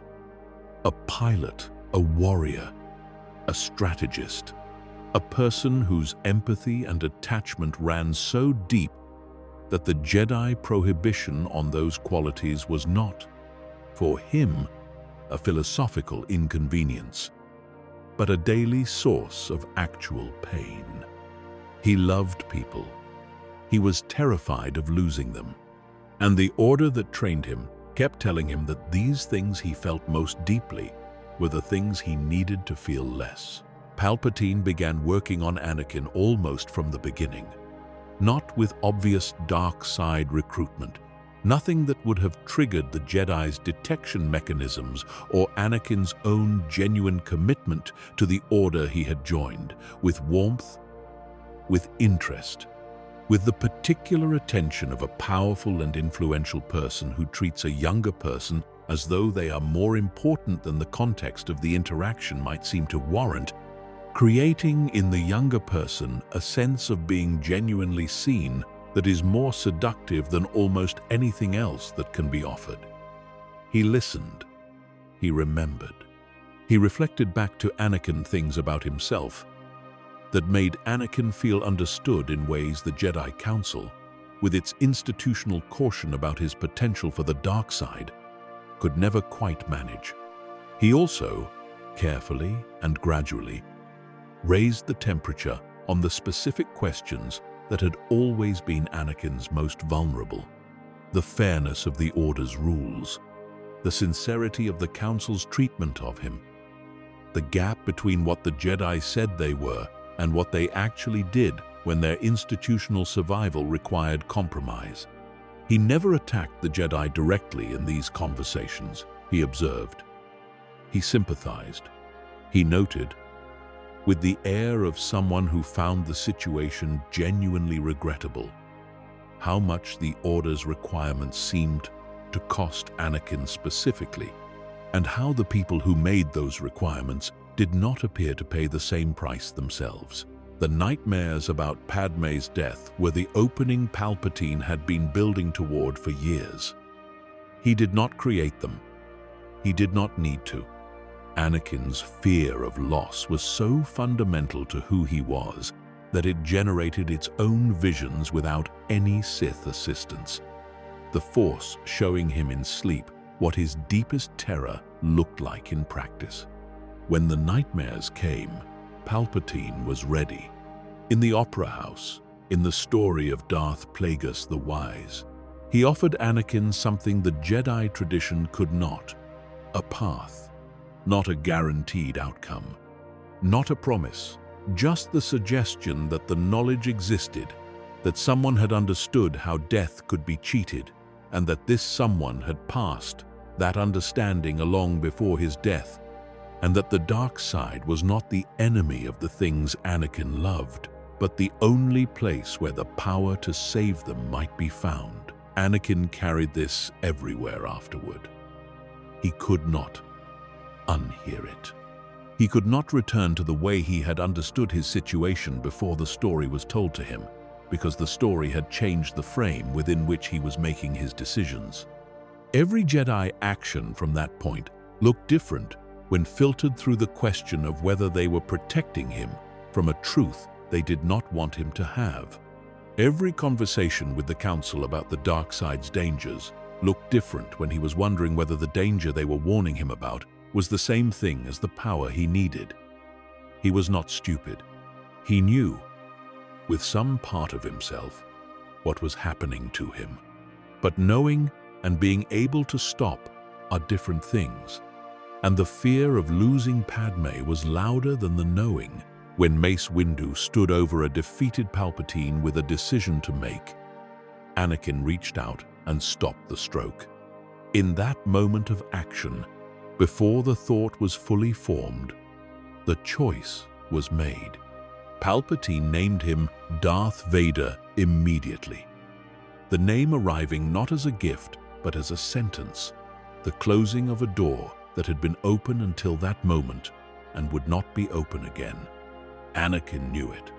The expression on his face in the seconds after that naming was not relief or triumph. It was the face of someone who has just understood with complete clarity that they have done something they cannot undo and have become something they do not know how to be. He stood up. He put on the robe. He went to the temple.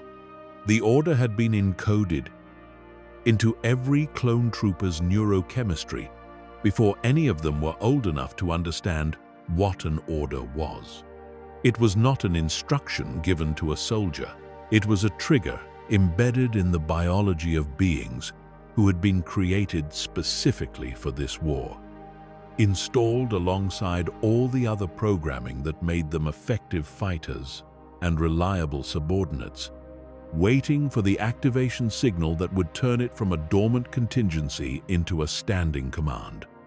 Order 66. In the event of this signal, eliminate all Jedi officers. No exceptions, no hesitation, no appeal. Palpatine transmitted it from a comfortable room on Coruscant while the Jedi were spread across the galaxy in the dispersed deployment pattern that the final phase of the Clone Wars had produced. He had timed it for exactly this moment. Not when the Jedi were gathered in numbers that might have allowed them to coordinate a response, but when they were as isolated and individually exposed as a galaxy-wide war could make them. Each one surrounded by clone soldiers they had fought alongside for 3 years and trusted in the way that soldiers develop trust for the people who have kept them alive through combat, with the particular depth that comes from shared danger and shared loss, and the intimate knowledge of someone's abilities in a crisis. The Jedi generals died in the middle of things. In the middle of briefings and battles and conversations, and the ordinary ongoing business of commanders running a war, Ki-Adi-Mundi was directing his forces through a snowfield on Megiddo when the fire came from behind him. From the soldiers he was leading, and he turned to face it, and fought until the numbers made it impossible, and his body fell in the white. Ayla Secura was walking through jungle on Felucia when the blasters opened up, and she was dead before she could process what was happening around her. Plo Koon's starfighter was destroyed by clone pilots he had flown dozens of missions alongside. On Coruscant, in the temple, masters and knights and padawans and the temple staff who had no military role at all, who were there simply because the temple was where Jedi lived and studied and worked, died because Anakin Skywalker walked through the front entrance with the 501st Legion behind him. The 501st had been Anakin's unit since early in the war. They called themselves Vader's Fist in the years after, a name that carried a pride entirely divorced from any awareness of what they had been asked to do in the temple. They went through the buildings systematically. They were effective soldiers doing what they had been trained to do. The people they were doing it to were not soldiers. The youngest Jedi in the temple that night were children who had been brought there because the Force was strong in them. Children who understood the Force as the thing that connected all life, who had spent their early years learning about compassion and service and the responsibility of power, and who died in the rooms where they had been studying those things because someone with more power had decided they needed to die. Anakin fought his way to the inner chambers, the training rooms, the places where the younglings gathered when something frightened them, because the training rooms were where their teachers were, where the structure of their days was centered, where the sense of safety that the Order provided felt most concrete. There is an account, incomplete and disputed in some of its details, but consistent in its outline across enough sources to carry weight, of a youngling who approached Anakin in one of those rooms, who spoke to him, who asked what was happening in the way that a child asks when something has gone wrong and they are still, just barely, holding on to the belief that the adults around them are going to fix it. Anakin had been everything the Order said a Jedi was supposed to be, had been their hero, had been the proof that the light side's promise was real, and the child who looked at him in that room did not yet know that the proof had become something else. The red lightsaber answered the question. The temple burned through the night. The signal it broadcast, the emergency frequency that surviving Jedi across the galaxy picked up and turned toward, had been reprogrammed to transmit a recall rather than a warning, designed to draw the Jedi who had escaped Order 66 on their deployments toward Coruscant rather than away from it. Some of them came. Obi-Wan Kenobi did not. He went to the temple and found the security recordings and stood in the ruined building, watching footage of Anakin walking those corridors with a lightsaber and an army. And whatever Obi-Wan felt in that moment is something the historical record gestures toward, without being able to fully describe, because there is no established language for watching someone you raised do what the footage showed Anakin doing. He turned off the recording before the end. The darkness of Order 66 occupies a register different from most of the others in this catalog. It is not the most expansive in geography. It does not involve the obliteration of planets or the consumption of civilizations across centuries. What it involves is the precision of its design. This was not a war. There was no battle, no engagement in which the Jedi could fight as what they had trained to be. They were killed because the people they trusted killed them, because the most reliable soldiers in the galaxy had been carrying the mechanism of Jedi death in their biology since before they could walk, waiting for an activation code that arrived without warning and could not be argued with and could not be appealed to. It is the most completely engineered act of targeted elimination in galactic history, and the person who designed it did not get his hands dirty. He transmitted a code and waited for the reports. The night after Order 66, Palpatine stood before the Senate and declared the end of the Republic and the beginning of the Galactic Empire. The Senate cheered. The senators, who had spent years fighting for democracy in that chamber, applauded the man, telling them democracy was over, because he framed it as a necessary response to the treachery of the Jedi. And they believed him because he had spent years ensuring they would believe exactly this when the moment came. The trap had worked on everyone simultaneously: the Jedi, the clones, the senators, the whole Republic, which looked at its own transformation and saw rescue instead of conquest, because that was what Palpatine had spent 20 years making sure they would see.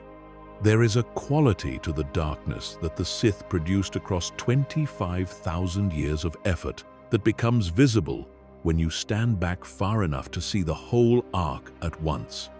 Every moment in this accounting was real. The 100-year darkness, and the civilization it built from exile and bitterness, and the transformative power of desperation given access to an alien tradition. The Great Hyperspace War, and the empire that fell to its own Dark Lord's impatience.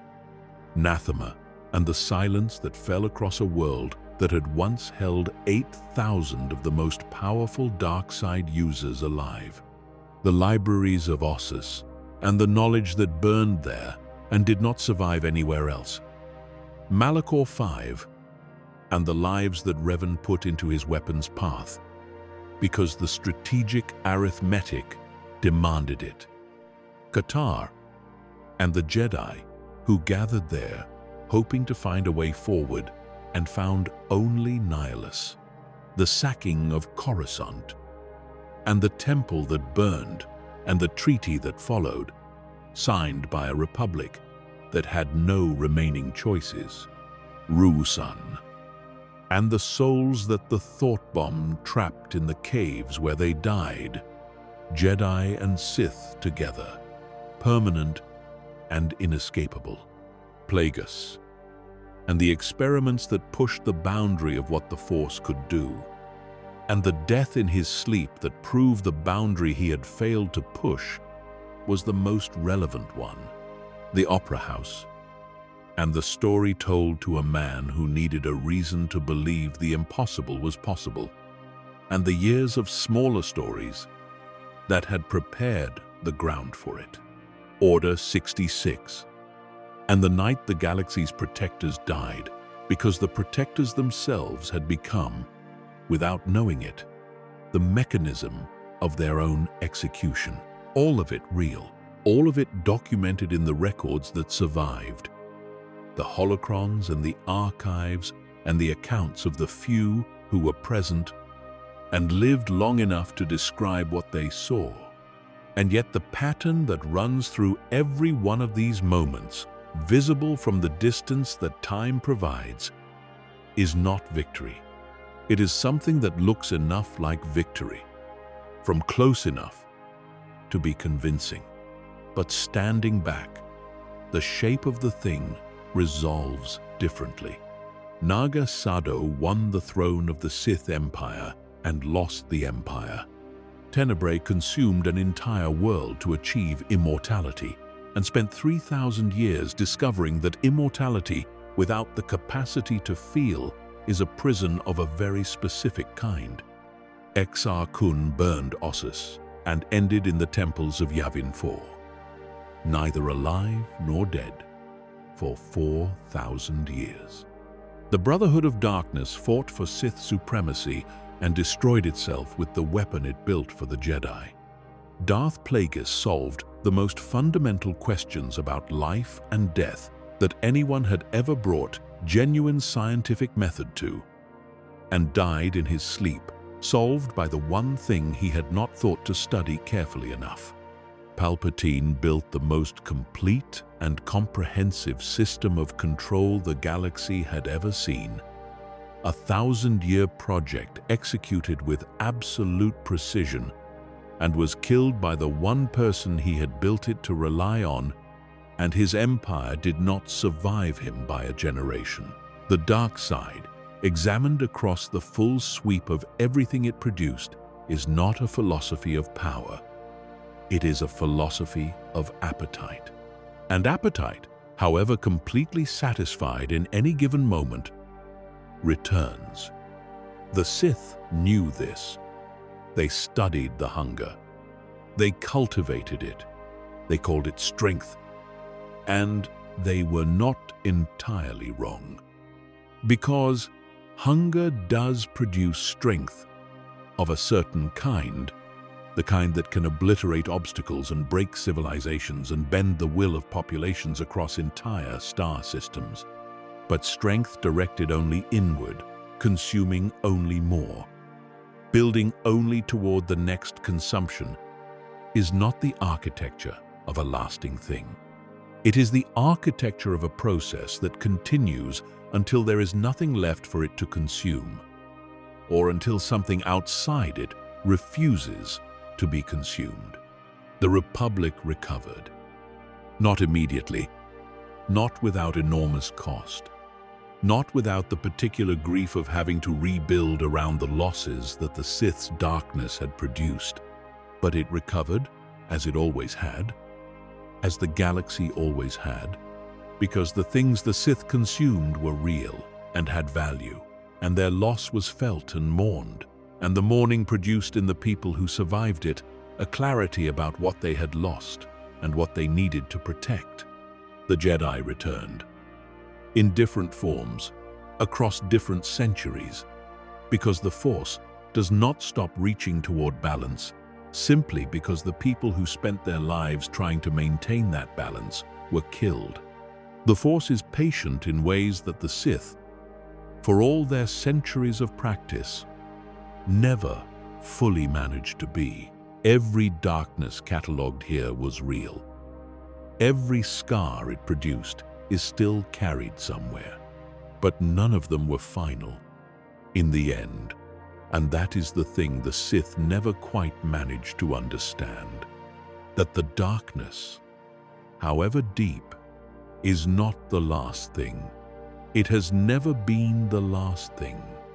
In all the history of this galaxy, across every war and every purge, and every world consumed, and every library burned, and every soul trapped, and every choice made in the direction that the dark side offers, the light has not gone out. It dims, it retreats. It endures periods where it seems to have been extinguished entirely. And then it returns, because the Force is not finished. And the story that the Sith have been trying to end for 25,000 years has not ended yet. Sleep quietly. The stars above are indifferent to the darkness below them in the way that stars always are. Burning without preference, illuminating everything equally, as they have always done, as they will continue to do long after the names in this accounting are dust and the records of what happened here have been translated into languages that have not been invented yet. They were there for all of it. They will be there for what comes next. There is something worth dwelling on in what the Jedi Temple represented before the night it burned. Because the burning only means what it means if you understand what was there before the fire. The temple had stood on Coruscant for over 4,000 years by the time of Order 66. 4,000 years is long enough that the building had become inseparable from the identity of the institution it housed, and the institution had become inseparable from the identity of a republic that organized much of its self-understanding around the existence of people dedicated to protecting it. The temple was not just architecture, it was a statement. It said, "There are people here who have committed their lives to something larger than personal ambition, who have trained in the service of principles rather than power, who will be here when you need them in the way that fixed stars are there when navigators need them. It said permanence. It said that some things endure. Anakin had grown up inside that statement. He had walked its corridors as a child, still adjusting to what it meant to be somewhere that wasn't a slave world. He had meditated in its gardens and trained in its practice rooms and sat before the High Council in chambers that felt designed to convey the weight of the tradition he was entering. He knew the temple the way people know the places that shape them, the way the geometry of a specific building becomes part of the geography of who you are, so thoroughly internalized that you stop seeing it as architecture and start experiencing it as something closer to identity. He walked into it with an army and set it on fire. Whatever he felt about that, the record does not say. The mask was already becoming real before the reconstruction of his body made it literal and permanent. There was a version of Anakin Skywalker who would have looked at what he was doing and recognized it as the most complete possible betrayal of everything he had valued about himself. That version was still there, somewhere under the armor of the choice he had made, unable to stop what was happening, unable to look away from it either. The accounts of Vader in the years that followed his reconstruction, the witness testimonies and the force resonance analyses, and the reports from those who had brief, terrifying proximity to him in his capacity as the Emperor's enforcer, consistently describe something underneath the mechanical precision of his operations. A depth of damage that was not anger. Exactly, though anger was present. Something more like grief that had nowhere to go and had curdled into something that functioned like rage, but was not quite rage either. He had been promised Padmé's survival in exchange for what he did in the temple. Padmé died the same night in a medical facility on Polis Massa, of causes that the droids attending her could not fully identify. They said she was dying and that they did not know why. The dark side could offer a theory. When Vader choked her on Mustafar in the moment of his greatest and most complete betrayal of the person he loved most, some part of what made her who she was had been damaged past what the medical technology available could repair. And she had died with enough of herself intact to deliver the children she was carrying and to say, before the end, that there was still good in Anakin. She said that. She believed it. The man she was describing was standing in a suit of black armor on the same planet his master called home. And he would not know for another 20 years whether she was right. And in the space between her death and that eventual confirmation, he occupied his darkness the way the Sith had always occupied theirs. Completely, and without the comfort of knowing whether there was anything else left. The empire that rose from the ashes of Order 66 lasted 23 years. It was, in many respects, the most complete and efficiently maintained system of control the galaxy had ever seen. Palpatine had not merely seized power, he had redesigned the political infrastructure of an entire civilization to make power flow toward him by default. To make the systems that were supposed to distribute authority into mechanisms that concentrated it instead. The Senate remained, technically, but functioned as theater. The Moffs, who governed the regional sectors, answered to the Emperor absolutely. The military, rebuilt from the clone template into a standing stormtrooper force, operated as the instrument of Palpatine's specific will. The Inquisitorius, the force of dark side-trained hunters the Emperor, deployed to find and kill the Jedi survivors of Order 66, operated with a thoroughness that was intended to be permanent. The Jedi were not supposed to return from this, and for a long time they didn't. The surviving Jedi, who had escaped the initial purge, went into hiding in ones and twos across the galaxy, maintaining their identities in secret, using the Force as quietly as possible, living in the spaces between the Empire's attention. Obi-Wan Kenobi went to Tatooine, the last place Anakin Skywalker had called home before he became Darth Vader, to watch over the boy who had been born in Padmé's final minutes and placed with his uncle to keep him off the Empire's awareness.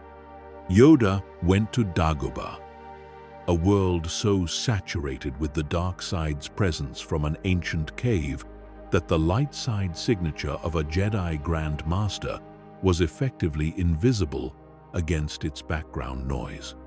They waited. They endured. They held on to the belief that the Force was not finished with them or with what they represented. 23 years is a long time to wait.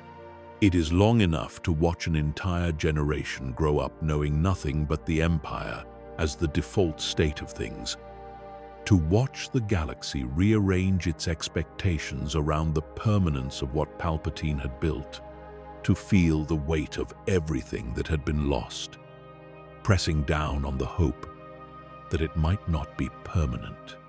The rebellion that eventually formed to challenge the Empire was made, initially, of people who had lost things, planets, families, careers, the futures they had planned before the Empire took them away. The anger that fuels resistance movements is usually, at its root, grief. The rebellion knew what it had lost and had decided that losing it permanently was not something it could accept.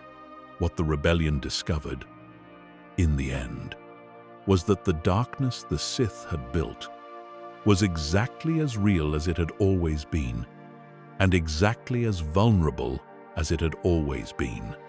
It was vulnerable not because light is stronger than dark in any simple mechanical sense.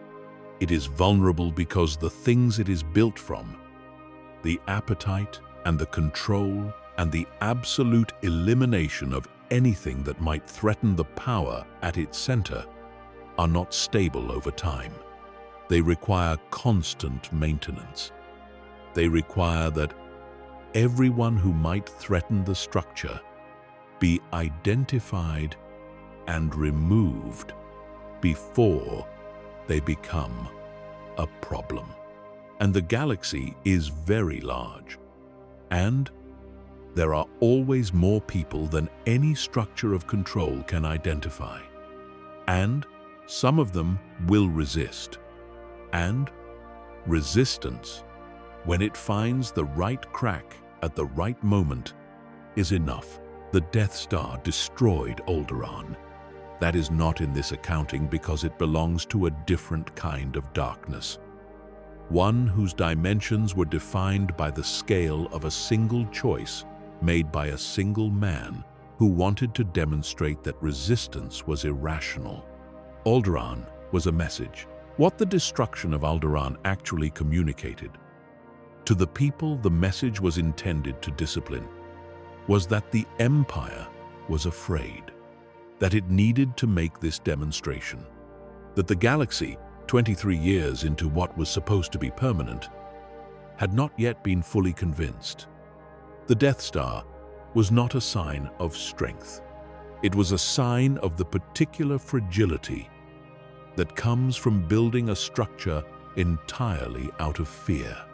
Palpatine sat in the middle of the second Death Star and waited for Luke Skywalker.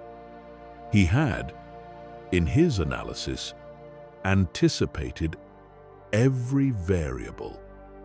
He had seen in Luke the same potential he had seen in Anakin decades before, and he intended to repeat the process. Convert the most powerful light side user of the generation to the dark side, and add that power to his own. He had arranged the battle around Endor to serve this purpose, had let the rebels believe their attack might succeed in order to bring Luke to him. He was confident. He had done this before. He understood how it worked. What he had not fully accounted for was the variable that had always been the most important one, and that he had spent decades pretending was a liability instead of an asset. The capacity of people to love each other in ways that transcend self-interest. Anakin Skywalker had become Darth Vader because he loved Padme and was afraid of losing her, and had been offered a way to save her that required he become something that destroyed her. 23 years later, watching his son being killed by his master, he found out whether Padme had been right about what was still in him. She was right. He threw Palpatine into the reactor shaft and stood for a few minutes at the edge, listening to the fall. And then he asked his son to take off the mask so he could look at him with his own eyes, and he died on a floor that was falling apart around them. More than 20 years after the night, he had walked into the temple with an army, in a moment that the dark side had no framework for, and that the light side had always been waiting for. The Sith ended with him, not the darkness, which persists as long as the galaxy persists, as long as there are beings capable of choosing appetite over connection, control over service, power over love. But the specific lineage Darth Bane had built from the ashes of Ruusan, the chain of masters and apprentices that had survived 1,000 years, and come closer to galactic domination than any previous version of the Sith had managed, that ended in a moment that was not planned by anyone, and that could not have been engineered by any intelligence, however vast, because it required something that the dark side philosophy categorically could not produce, a choice made entirely without self-interest, for someone else at enormous personal cost, for no reason except that it was the right thing to do. The galaxy breathed. Not easily, not immediately, not without the enormous work of rebuilding that follows any catastrophe. But it breathed. The stars kept burning. The Force kept moving through everything that lived. The Jedi, in their absence, had not disappeared. They had become something different, dispersed and quiet, and carrying their tradition in the memories and the training of the few who survived, waiting for the moment when it was safe to be visible again. That moment came. These things, in the long history of everything this galaxy has been through, always come. Eventually, the darkness in this accounting was real. All of it. Every world consumed, and every library burned, and every soul trapped, and every betrayal, and every choice that could not be undone. Real and heavy and permanent in the way that history is permanent, which is to say, it cannot be changed, but it can be survived. And surviving it is itself a kind of answer to it, an insistence that it was not the final word, that there is more story after the darkest chapter, that the galaxy has a morning after.